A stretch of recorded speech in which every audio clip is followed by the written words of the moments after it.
Okay,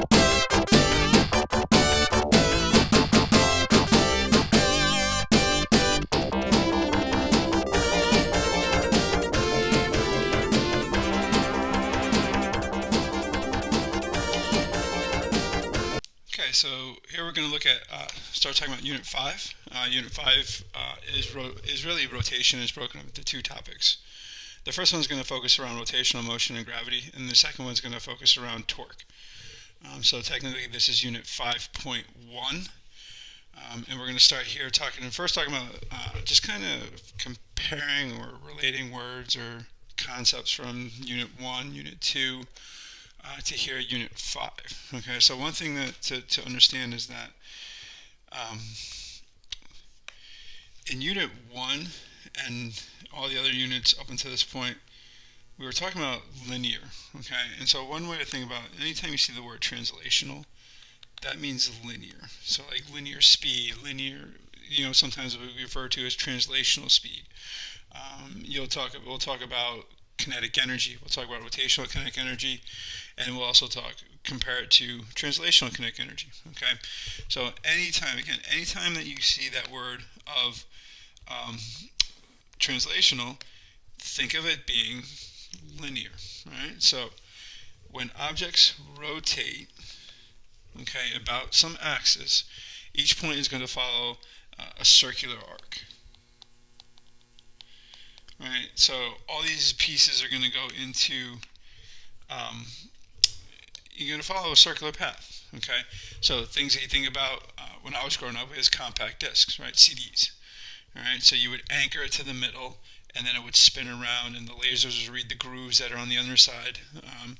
My physics teacher would use, records, right, so records work in the same way.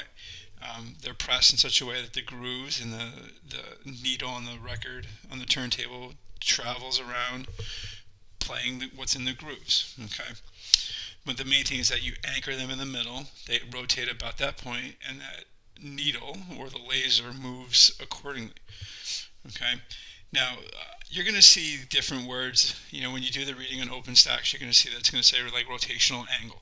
Okay, for us, this is what we call angular displacement. Okay, or delta theta, right? And so the way to think about it is just simply the amount of rotations an object makes, right? And it's analogous to linear distance. Right, analogous meaning, the comparable term. So this is officially defined as the ratio of the arc length to the radius of curvature. Now, you're probably going to see this next. You've probably seen this next equation in some form in geometry class, but sometimes in physics, right? By that definition, is angular displacement is equal to delta s, which is arc length, divided by the radius. But sometimes what we do is we relate the linear term, which in this case would be arc length, to the rotational term. Okay, and so the arc length, or that you can see here, delta s, is the distance traveled along a circular path. So if you go to this little diagram here, okay, it's already labeled, but again, delta theta will be the angle that the object moves, right? And then delta s would be if I cut that portion and laid it out on a piece of, like on a table, that's the linear distance that it would travel. All right. And so if an object makes a complete circle, it travels the circumference of the circle, right? And so if you remember, circumference is 2 pi r. So it would have moved this in terms of a linear distance. Okay, and so thus a complete revolution, right, the rotation angle or angular displacement would be 2 pi radians. Okay, but sometimes you may see, and you would have to convert this, you may see degrees, so one complete revolution would be 360 degrees. Now the conversion factor between radians and in revolutions is 2 pi radians is equal to 1 revolution. Now the SI unit for angular displacement is actually radians, but you could see down here at the bottom you don't put your calculator in radians. So what we do is we treat radians as like meters. Okay, so if we say it has an angular displacement of so many radians, that means that's how far it's traveled. It means I'm not going to go into my calculator and do anything with trig like sine, cosine, tangent, which means I don't have to convert it. Okay. Now, if we, again, like when we talked about, one-dimensional motion, right? The way it kind of went was we went from position, right, to displacement, and then we went to velocity. And that's what we do here. We follow kind of the same path. Okay. Now the angular velocity, right, it determines how fast an object is rotating. And the symbol is omega. It's kind of like a curvy W. So it's the Greek letter omega. Right? The capital omega is the horseshoe-looking shape. And so it's officially, again, just like when we talked about when we went up above from position, displacement to velocity, we just changed things with respect to time. And that's the same thing that we do here. So omega is the change in angular displacement over the change in time. That's the definition. And if you remember the linear velocity, right, it was delta x, or displacement, over the change in time. So you can see the equation is basically the same thing. Okay. Now, again, an angular velocity is analogous to that linear velocity. Okay, and it can be defined as, and so there's a relationship, much like there was between arc length and angular displacement. There is a relationship of velocity, or linear velocity, is equal to the radius times the angular velocity. Right? And so the SI unit for angular velocity is radians per second. Okay, so what happens is if you're given, what they like to use is revolutions per minute. Okay, this is that RPM. If you have, when you drive, okay, you need to convert this, right? And so what we would do is we would say that 1 revolution is 2 pi radians. This would be the radian portion, and we'd say that in 1 minute there's 60 seconds. Okay, and so you would just multiply that through whatever so if I did, like, let's see, 3 revolutions per minute, so I do 3 times 2 pi over 60. Right? Now, one thing to remember in physics, we don't use exact values, of which if I just wrote pi, that is an exact value. We use approximate values, or we round them. Okay, so here's just an example of this. I'm talking about a car, or calculate the angular velocity of a 0.3 meter radius car tire, when the car travels at 15 meters per second, which is about 54 kilometers per hour. The car does this motion in 20 seconds. How much does the tire rotate? And how far did the car travel in this situation? Okay, so there's 3 things we need to calculate here. The first thing is going to be the angular velocity, right? So our omega. The second thing that we're going to need to calculate is the delta theta. So how far did it rotate? Basically, how many revolutions did it do, or how many radians did it travel in 20 seconds? And then the last thing is going to be delta s, right? So this is linear distance traveled in comparison to the delta theta. All right?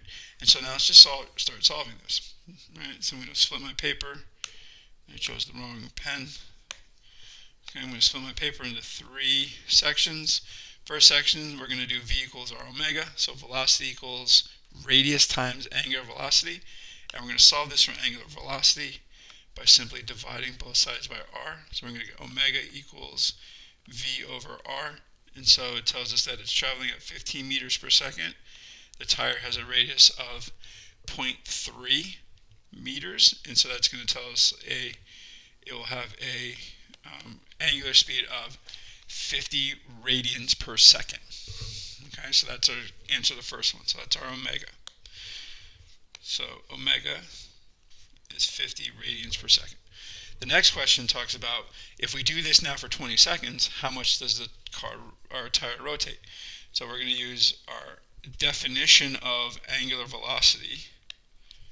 Put the delta in the wrong spot, I apologize for that. And so we're going to say omega is delta theta over delta t. And we're going to solve this for delta theta. Right? So we're just going to multiply both sides by delta t and get delta theta is omega delta t. And so now all I have to do is 50 radians per second, right, which is our omega. So I'm going to answer the first question, times 20 seconds, and it tells us that it does 1,000 radians. Right? So it starts at 0 degrees, if you want to say, and then rotates 1,000 radians. Okay.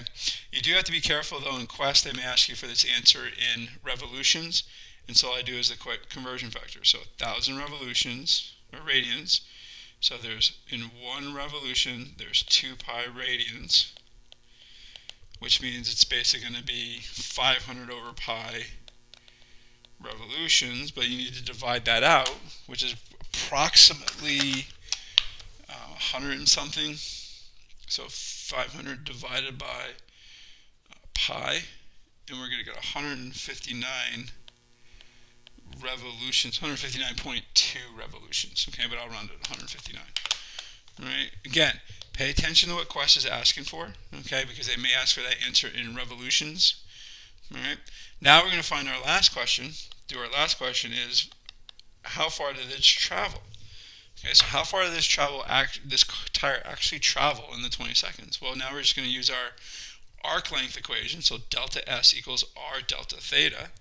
So we're going to say delta S equals R 0.3 times our delta theta, which is 1,000 radians, and that's going to be 300 meters. Okay, and so delta theta would be 1,000 radians, right? And then we got 50 radians per second, and I wrote it right over the 1. Okay, so let me go back here. So 1,000, okay, radians. Other things that they can ask you to do here, right? Or let me put it this way. One thing to understand is when you're multiplying meters times radians, treat radians as a unit of 1, right? And so it's like I'm doing meters times essentially a coefficient, right? So think about delta theta. It's not like some new unit of meter radians, right? Radians, you just think of it as a unit of 1. Okay, so this is just kind of an intro or basic idea to get some of these terms down, especially now we're going to start relating like angular velocity, right? Angular displacement. But before we talk any more about these angular quantities, we're going to look at centripetal acceleration. So we're going to revisit a little bit of Newton's laws, right? So Unit 2 stuff in the form of centripetal acceleration, centripetal force, and then we'll get into Newton's law of universal gravitation, as well as satellite and Kepler's laws. So satellite motion and Kepler's laws. Okay.